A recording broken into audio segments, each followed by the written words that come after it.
ini yang kemudian ingin saya jelaskan di sesi kedua ini. Jadi ketika saudara saya menjadikan baginda Rasulullah Muhammad SAW sebagai pembawa berita, tidak mengambil esensi Tuhan yang mewahyukan Al-Quran itu kepada dirinya, maka tentu saudara akan menolak itu. Padahal sumber yang menjadi satu-satunya tentang kebenaran yang terjadi antara makhluk itu hanya Tuhan. Makanya di dalam pengakuan Yesus itu sendiri, contoh misalnya dalam Yohanes 14 nomor 24, barang siapa tidak mengasihi aku, ia tidak menuruti firmanku, dan firman yang kamu dengar dariku itu bukan daripadaku, melainkan dari Bapa yang mengutus aku. Tolong dipahami ini dulu, bahwa Yesus ketika berkata, perkataannya itu bukan dari dirinya, tetapi ada sumber primer yang dia jadikan sebagai tolak ukur penyampaian risalah kenabiannya. Jadi bukan asal-asal dia ngomong. Nah, sama dengan baginda Rasulullah Muhammad SAW. Ketika dikatakan dirinya adalah nabi untuk membimbing manusia pada jalan kebenaran, maka sumbernya itu adalah Allah. Yesus ketika menyampaikan sebuah risalah, maka sumbernya itu adalah Allah. Itulah sumber primer yang tidak bisa diganggu-gugat oleh siapapun. Nah, sehingga ketika bercerita tentang Nabi Isa alaihissalam atau Yesus, maka satu-satunya sumber primer itu adalah Allah yang menyaksikan, yang melihat, yang mendengarkan, yang mengetahui apa yang sebenarnya terjadi. Nah, sekarang kita lihat, ketika Yesus sendiri mengaku dalam Yohanes 14 nomor 24, firman yang keluar dari mulutku itu bukan dari diriku, tetapi dari Dia yang telah mengutus aku. Sekarang siapa yang melihat Bapa berfirman kepada Yesus? Nggak ada yang melihat itu. Tapi kalau dilihat dari cerita-cerita yang dibangun kemudian demi untuk melahirkan sebuah konsep Yesus bukan hanya sekedar nabi, itu sangat sederhana untuk mengetahui adanya kepalsuan dan kepalsuan yang kemudian Yesus katakan, waspadalah terhadap nabi-nabi palsu yang datang kepadamu dengan menyamar seperti domba. Penyesat tidak akan mungkin kemudian bisa menyamar seperti domba kalau dia tidak berhasil menyamar. Kalau samarannya itu setengah-setengah, nggak mungkin berhasil menyesatkan orang, nggak mungkin. Menyamar seperti domba, maka isi dari banyak pesannya akan dan Bani Israel menyembah Yesus. Hanya saja domba-domba yang datang ini setelah diselidiki ternyata mereka bukan domba, melainkan mereka adalah serigala yang nyamar. Ini dulu poinnya. Jadi kalau berbicara mengenai etika, moral, berbicara mengenai pekerjaan, ruang lingkup keseharian, tunggu dulu. Karena penyesat, penipu dan seterusnya, itu akan menampilkan sosok yang baik demi untuk kemudian memperlihatkan bahwa aku adalah bagian daripada diri kalian. Itu dulu. Nah, sekarang permasalahannya adalah siapa Paulus ini menurut Yesus? Kalau Paulus menurut Paulus sudah jelas. Paulus menurut penulis kitab-kitab saudara sudah jelas. Tapi siapa Paulus menurut Yesus? Ini dulu. Kalau Yesus sudah memberikan legitimasi bahwa dia adalah utusannya, dia adalah muridnya, maka selesai cerita. Tapi kalau yang kita temukan kemudian adalah waspadalah, waspadalah, waspadalah, maka kita kudu wajib benar-benar waspada. Saya uraikan. Waspadalah terhadap nabi-nabi palsu. Kisah para Rasul 13 nomor 1, Saulus masuk dalam golongan nabi yang datang kepadamu dengan menyamar seperti domba. Paulus mengaku sebagai murid Yesus, mengaku sebagai domba. Tetapi sesungguhnya mereka adalah serigala buas, menganiaya murid-muridnya Yesus, kemudian dia membinasakan orang-orang yang memiliki akal dengan mengajak orang-orang itu menyembah kepada sesamanya manusia. Dari buahnya lah kamu akan mengenal mereka.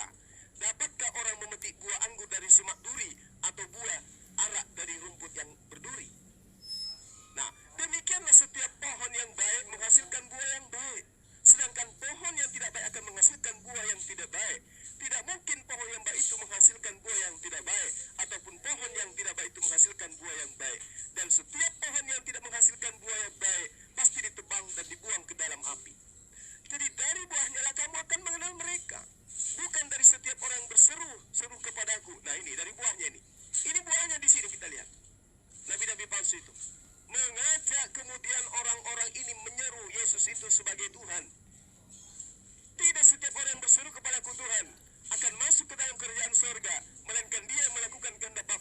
di surga.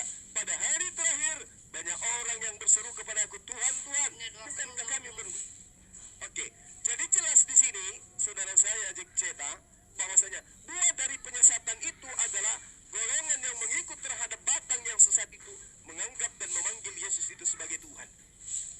Sekira itu demikian. Silakan. Oke, terima kasih Bro Cita. Saya rasa bisa ditangkap ya poin-poin apa yang disampaikan Bang Zuma untuk kembali dibahas atau di counter. Sebelumnya izinkan saya membaca surah Ali Imran dulu. Bismillahirrahmanirrahim.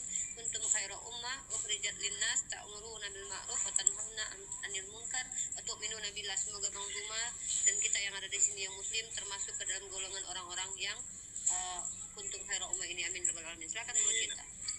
Iya, mungkin Bang Cita, salah satu yang penting ya yang disampaikan Bang Zuma itu, siapakah Paulus menurut Yesus, itu juga penting ya.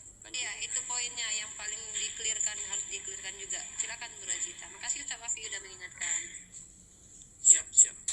Oke, saya maaf Mbak Rifa, saya terpaksa agak minta waktu sedikit karena saya. Oke, saya kasih waktu 5 menit. Ya, jadi gini teman-teman, ketika kita bicara hermeneutik atau tafsir, itu ada 3 poin yang perlu kita perhatikan. Satu, suaranya kecil ya. Aduh, suaraku lagi. Penekanan suaranya Bro Cita memang agak kecil mungkin ya. Mungkin lebih diintonasi suara, mungkin agak lebih Halo, besar. Mungkin. apa aku Oke. sudah jelas Mbak? Good. Udah lumayan ya. Jadi setiap berapa menit itu harus ganti headset gitu loh. Oke. Ini gitu. teman-teman, iya nggak tahu nggak tahu. Jadi gini, teman-teman, ketika kita bicara hermeneutika ya, itu ada minimal ada 3 prinsip. 1, konteksnya apa? 2, ayat paralelnya bagaimana? 3, ini yang kita nggak bisa tabrak, yaitu apa? Konsistensi. Nah, konsistensi ini meliputi kesemuanya itu seperti apa kita pandang. Kita tidak bisa comot satu lupakan yang lain, nggak bisa. Itu kita harus pegang, karena begitu kita mencomot satu lupakan yang lain, kita sedang menggunakan hermeneutik timpang, atau dalam hal ini mungkin saya sebutnya apa? Eisegesis. Aku udah punya kacamata dulu nih mengenai Yesus nih. Nah, kacamataku ini ku terapkan mengenai Yesus. Sementara kalau yang disebut exegesis, itu kan keluar.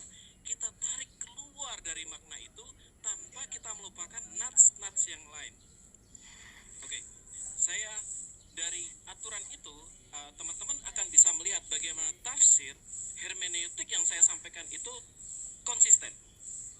Yang pertama, siapa melihat Bapa berfirman? Nah, ini sudah ada di Yohanes berapa itu dikatakan ketika Yesus naik, di kitab apa ya? Dalam salah satu Injil sinoptik dikatakan Yesus, Petrus, Yakobus, Yohanes naik ke atas. Nah, ini dikonfirmasi oleh Rasul Petrus. Oke, saya memenuhi konsistensi di sini ya. Saya memenuhi ayat paralel di sini. Jadi ini terkunci. Tafsir saya ini bisa dipertanggungjawabkan. Oh, ternyata Yesus menerima firman dari Bapa, sudah ada saksinya. Ini saya centang ya. Mohon jangan diulang. Karena saya sudah memenuhi kaidah tafsir. Jadi yang mengatakan siapa melihat Bapa berfirman, ya itu udah terjawab, sudah gugur. Nah, kemudian mengenai pohon, bagaimana pohon yang baik menghasilkan tidak baik, atau pohon yang tidak baik menghasilkan buah yang baik. Nah, ini saya bukakan bagaimana Paulus tidak punya skandal sedikit pun. Dia seorang yang hidup kudus, tidak menikah bahkan. Dia tidak, itulah tanda kutip, itulah aku nggak mau sebut. Dia tidak melakukan itu dan itu. Saya tidak akan sebut di sini, tidak pantas. Tapi dia menunjukkan diri dan dia direkognis sama teman-teman yang lain. Bahkan dia memberikan peraturan seorang diakon itu harus suami dari satu istri, seorang kepala pemimpin jemaat. Jadi dia memberikan satu peraturan, bagaimana peraturan itu satu standar yang cukup tinggi pada waktu itu di tengah bangsa Yahudi yang mungkin seperti itu ya. Nah, kemudian yang terakhir, 2 menit lagi. ya baik, siapakah Paulus menurut Yesus?